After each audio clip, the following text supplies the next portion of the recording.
What's going on, guys? It's Thursday and I'm back with another video this week. However, it's not a trial video since Forza likes to be completely rude and bring back the stock showdown crap for another series. Since you can't really adjust anything on the car except for tire pressure, I'm not going to bother. Instead, I'm going to upload a new Horizon Open video. I've made one of these in a while, so I figure I might as well give this one a go. In the past, I have recommended what I think is the best 800 cross-country vehicle and dirt racing vehicle for Horizon Open Custom Racing. Today, I have something that I think can give both of those cars a run for their money, and it could potentially be the new meta, especially for cross-country, and that is the 2022 Extreme E class of vehicles. I know you guys are probably completely sick of these things since we've had to use them for seasonal events this whole last series. But this thing is absolutely incredible if you have it tuned correctly. I think it may very well be the best cross-country vehicle in the 800 class. And it is very good for dirt racing as well. What I'm going to do is go over like my formula. I don't usually do this very often, show people how I actually, like all the stuff I put together for a tune. I'm going to do it because it's not really specific to one of the Extreme E cars. They're all the same, but there's many different ones, different skins, and not everybody's going to have like the McLaren, which is the one I primarily use. So I'm going to show the formula for this tune, and then I will show some footage as well, highlighting how just incredibly insane this thing can be when you have the right tune on it. So, like I said, this is the number 58 McLaren version of the Extreme E vehicle, and I will go over the parts I have installed on this car. We're looking at the brakes here. I have race brakes installed. I have the race front and rear anti-roll bars. I have the max race weight reduction, excuse me. And for the differential, I put rally differential, but I tweaked it. I'll get to that more in a second. Tire width, I have the thickest possible. You want more rubber on contact with the road, give it more grip in theory. Did I do anything to the motor and battery?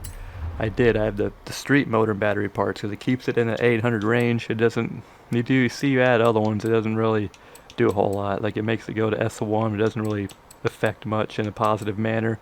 The street motor and battery parts is definitely the one you're going to want to aim for to actually give it a performance boost that's noticeable. From there, we go to the tuning menu here, the actual where you adjust the various pieces of the car. This one is particularly for cross country, and then I'll go to dirt and kind of show the differences.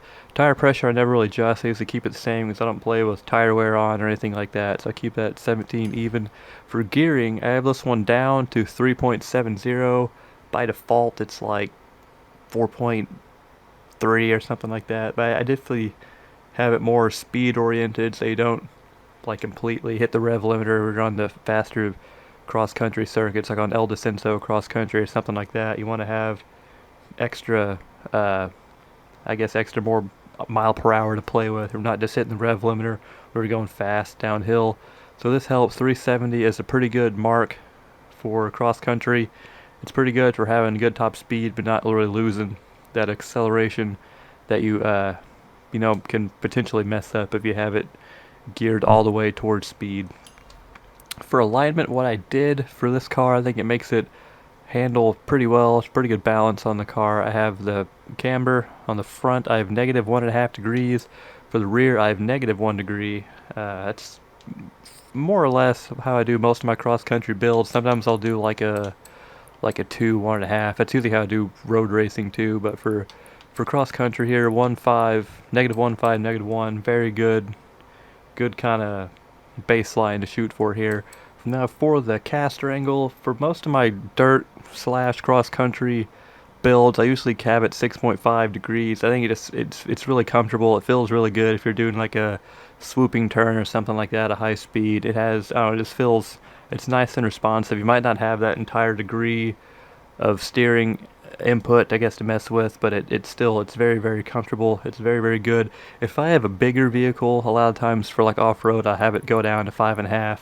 This thing is fairly big, obviously, but I still think 6.5 is a pretty good sweet spot for it.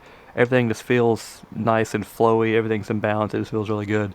Anti-roll bars, I kept those the same. A lot of times I adjust these, but I'm keeping that stock.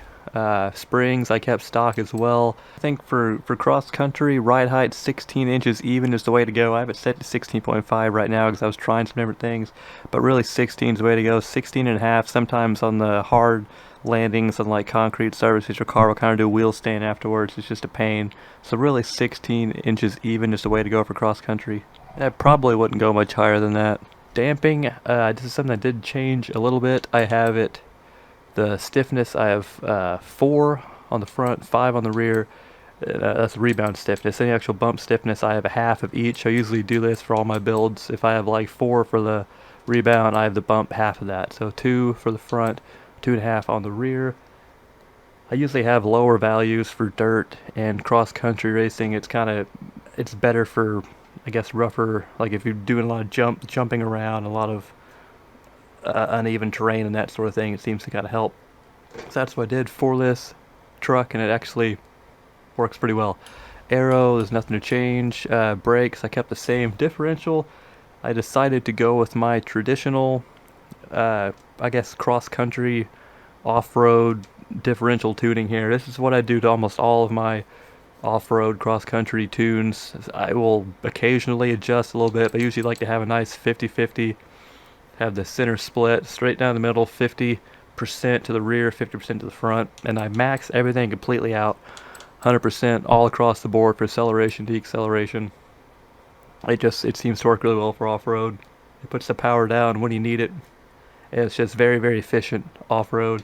Sometimes, like if the car is a little too understeery, I will go to 55 or 60 or something like that for off-road. But for this one, for this car, everything, it feels really good with my little stock cross-country differential tuning package here, having the 50% split with the 100% acceleration, deceleration on the front and the rear. It's very, very good. Now for the dirt sections here, if I'm doing dirt racing, what I will do, the only changes I will make is for the ride height, I will actually make it all the way, its lowest value, 15.7 inches.